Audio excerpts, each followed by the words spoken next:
Aquí yo me he lavado la cara y mi padre se ha afeitado.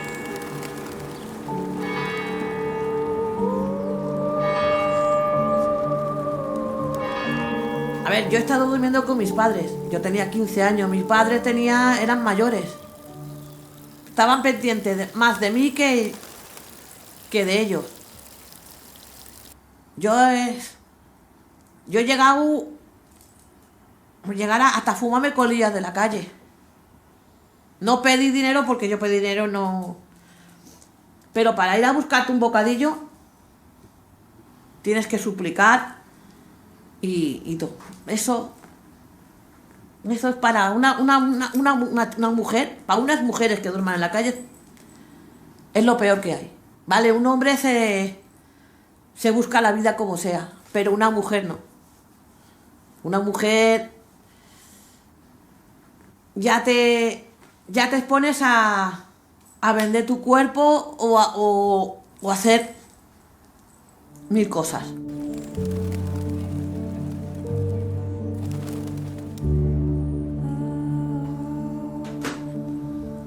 Gracias a Rels podemos decir que tenemos un techo.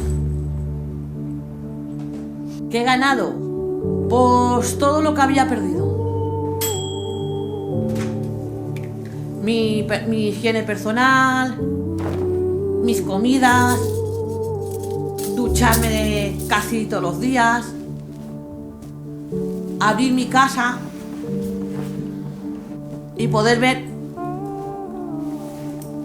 tener mi propio techo y no dormir con un ojo abierto, pendiente de que te roben.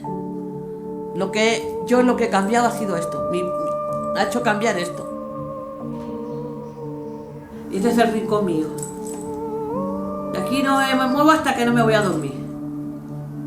Y es que además, mi vida más la hago en este sitio con esa mesita. A mí, verme ahí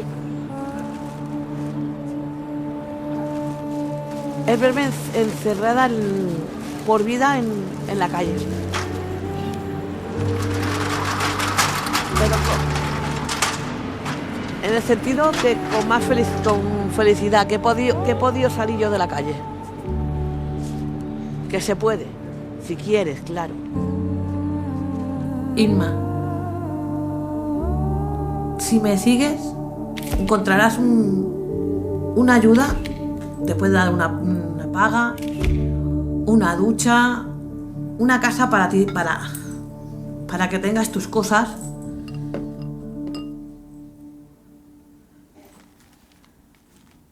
Inma, te quiero.